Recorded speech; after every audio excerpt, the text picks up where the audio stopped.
لسر تازه کرد با این آشتی قدیم لسر تازه کرد تا بخیل و گور بود جوانی تا بخیل و گور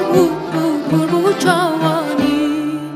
پرو آبی در رجو تغوستان شاخ شاخ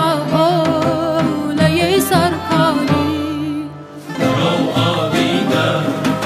رجو تغوستان شاخ شاخ اولیه سرکانی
شاخ اولیه سرکانی پرو آبی در رجو تغوستان شاخ شاخ اولیه سرکانی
قدیم لسر تازه کرد با این آشتی قدیم لسر تازه کرد تا بخیل و گور بود جوانی تا بخیل و گور بود جوانی پرو آبی در رجو تغوستان